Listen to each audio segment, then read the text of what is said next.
Père et du Fils et du Saint-Esprit, ainsi soit-il, mes bien chers frères et sœurs, neveux, amis, continuons notre explication de la doctrine chrétienne.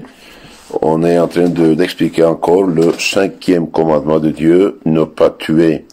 Aujourd'hui, on va voir les motifs qui doivent nous détourner d'attenter à notre vie et à celle du prochain. Attenter à sa propre vie et santé, c'est s'attirer de graves douleurs et de sévères châtiments de Dieu.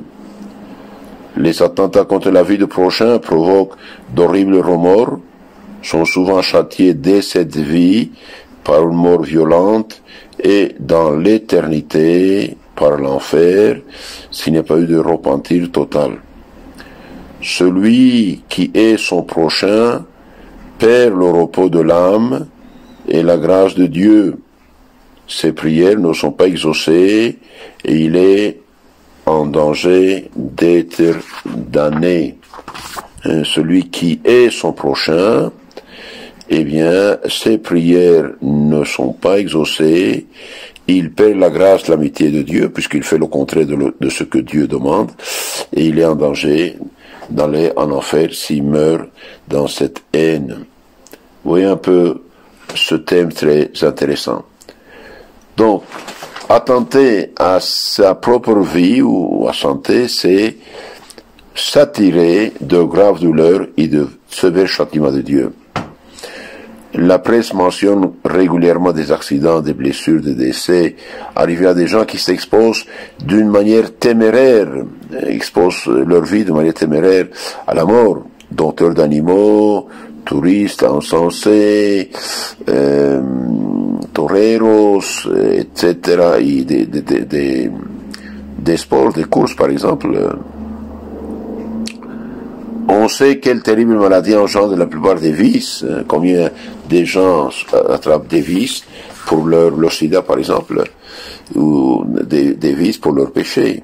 Même les saints qui ont été imprudents, avec des pénitences exagérées, comme Saint Grégoire et Saint Bernard, ont dû souffrir pas mal dans leur vie. Que de suicidés qui ne meurent pas tout de suite, mais vivent encore quelque temps dans d'atroces souffrances. Donc, attenter contre sa propre vie attire des graves douleurs et des châtiments de Dieu. Les attentats contre la vie du prochain aussi provoquent d'horribles remords qui sont souvent châtiés dès cette vie par une mort violente et dans l'éternité par l'enfer. Après le meurtre d'Abel, Caïn ne trouva plus de repos sur terre, Genèse 4:16, et c'est le sort de beaucoup d'assassins. L'assassin, il n'a pas la paix, c'est normal. La plupart d'entre eux meurent de mort violente, soit sur l'échafaud, soit par le suicide, soit par un assassinat. Quiconque aura répandu le sang de l'homme sera puni par l'effusion de son propre sang. Genèse 9:6. Celui qui se sert du glaive périra par le glaive, dit Jésus à Saint Pierre. Dieu en effet se plaît quelquefois à appliquer la paix du talion. Aman, le favori des rois des Perses, Sureus, avait obtenu l'autorisation de faire massacrer tous les juifs du royaume en un jour. Lui-même fut pendu à la potence qu'il avait préparée par Mardoché. Esther chapitre 3. Donc Aman, cet homme terrible, avait préparé la potence pour Mardoché qu'il haïssait. Eh bien, Dieu a fait découvrir la vérité. Eh bien, c'est Aman qui a été pendu. Saoul, le roi Saoul, qui avait souvent tenté la vie de David, il avait fait exécuter injustement le grand prêtre avec 80 autres prêtres, eh bien, se suicida. Premier livre de Samuel 22 et 32. Le pharaon avait fait noyer dans le Nil tous les petits enfants mâles des Hébreux et lui-même, avec tous ses combattants, fut submergé par la mer Rouge. Exode 14. La mort de Jésus fut terriblement vengée en Juda, en Pilate, et tout le peuple juif au siège de Jérusalem, où périt près d'1 million de juifs l'année 70, quand ils se sont révoltés contre les Romains. Ils ont perdu la guerre. Et tous ceux qui ont été attrapés avec des armes ont été crucifiés dans des positions les plus horribles, et les autres ont été vendus moins de 30 deniers. Presque tous les persécuteurs de l'Église meurent de mort violente. Néron se suicida, Julien l'apostate tomba dans la bataille contre les Perses. Antiochus, qui avait fait martyriser Éléazar et les frères Maccabées, fut dévoré vivant par les vers. Les deux larrons au calvaire eurent les os brisés, comme eux l'avaient fait dans leur meurtre. Les homicides n'entreront pas dans le royaume des cieux, dit saint Paul aux Galates 5, 19. Les homicides n'entreront pas dans le royaume des cieux. Ils auront leur part dans les temps remplis de soufre brûlant. Apocalypse 21, 8. Les mêmes châtiments ont souvent atteint les assassins d'âmes, des hommes qui ont enlevé aux âmes la vie de la foi par leurs discours et leurs écrits. Arius, le prêtre hérétique qui niait la divinité de Jésus, Arius creva pendant une procession. Jean-Jacques Rousseau mourut subitement. Et Voltaire mourut dans le désespoir le plus complet. Donc, l'attentat contre la vie du prochain provoque d'horribles remords et sont souvent châtiés dès cette vie par une mort violente et dans l'éternité par l'enfer. Alors, un autre thème très, très dangereux, la haine. Celui qui est son prochain perd le repos de l'âme et la grâce de Dieu. Ses prières ne sont pas exaucées, il est en danger d'être damné. Celui qui est animé de l'esprit de haine et de vengeance n'a plus de repos. Son âme est comme en ébullition et semble en bureau l'écorche sans cesse. Saint Chrysostome. La haine fait perdre la grâce de Dieu. La haine acceptée, bien sûr. Le chasser, c'est victoire, mais acceptée fait perdre la grâce de Dieu et ouvre la porte de l'enfer. On ne peut pas être en union avec le Christ et en discorde avec son frère, dit Saint Augustin. Si les pacifiques sont des enfants de Dieu, ceux qui sèment la discorde sont certainement des fils de Satan. Si les pacifiques sont enfants de Dieu, eh bien ceux qui sèment la discorde sont fils de Satan. Plutôt serviteurs, parce que Satan n'a pas d'enfants. Le feu de la haine est inextinguible comme celui de l'enfer. Ceux en qui il brûle souvent, par là ils sont, prouvent par là qu'ils sont fils de l'enfer. Donc celui qui entretient la haine dans son cœur, eh bien prouve qu'il est fils de l'enfer. Une blessure est inguérissable tant que l'arme n'en est pas éloignée. De même, la prière du chrétien est réprouvée par Dieu tant que le dard de la haine est fixé dans son cœur.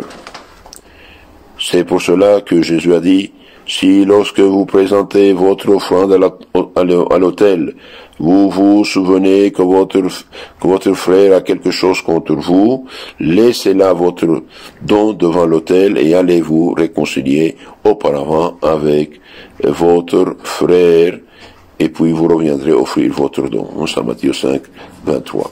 Donc celui qui entretient la haine dans son cœur, réellement, il est séparé de Dieu.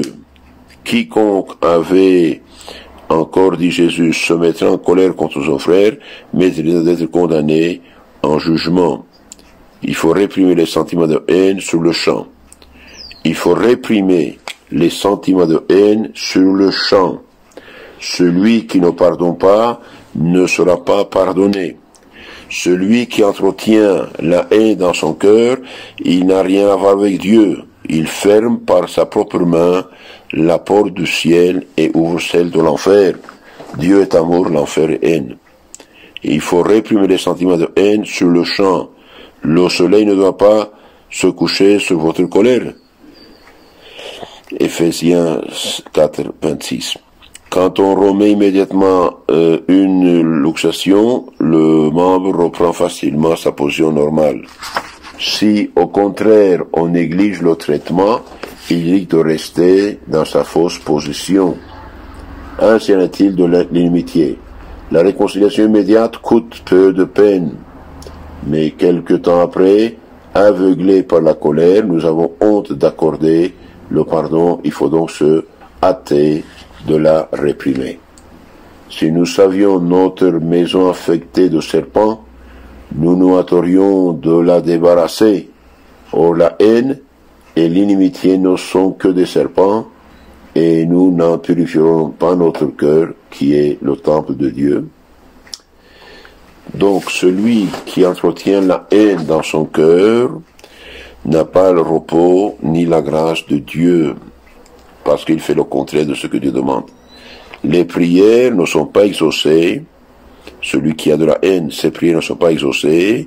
Il est en danger d'être condamné. Il est en danger d'être condamné. Donc celui qui entretient la haine, celui qui sème la discorde, celui qui divise sans justice, sans raison, eh bien, il est pas fils de Dieu, sinon fils de Satan.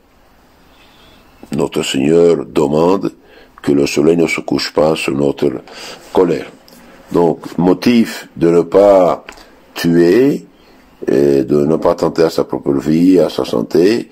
Pourquoi? Parce que celui qui attente à sa propre vie s'attire de graves douleurs et de sévères châtiments de Dieu. Les attentats contre la vie du prochain provoquent terribles remords, sont souvent châtiés dès cette vie par une mort violente et dans l'éternité par l'enfer. Alors ne pas tuer, ok, mais avoir de la haine, eh bien c'est tuer aussi dans son âme. Avoir de la haine, c'est tuer dans son âme. Celui qui est son prochain perd la grâce et le repos. Ses prières ne sont pas exaucées et il est danger d'être damné. Pourquoi? Parce que la grâce et la haine, eh bien, s'excluent. Si Dieu veut, dans la conseil suivante, on parlera la manière de traiter les animaux. Eh bien, la providence de Dieu s'étend sur les animaux.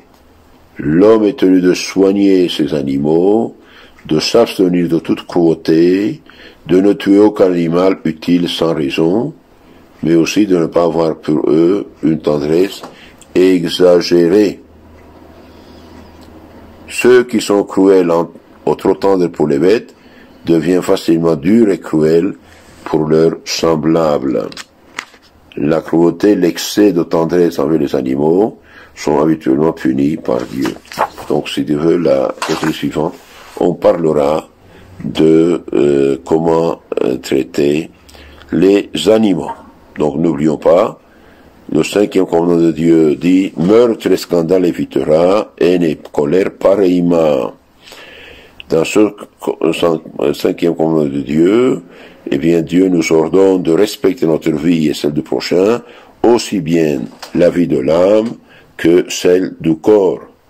Et nous interdit de tuer, de blesser, de frapper quelqu'un sans devoir, frapper quelqu'un sans raison légitime, de faire ou de souhaiter mal à nous-mêmes et aux autres. Il défend aussi la gourmandise, l'ivrognerie, la haine, l'envie et le scandale. Ayez la charité, s'il vous plaît, de renvoyer ces causeries à votre prochain, aidez le prochain.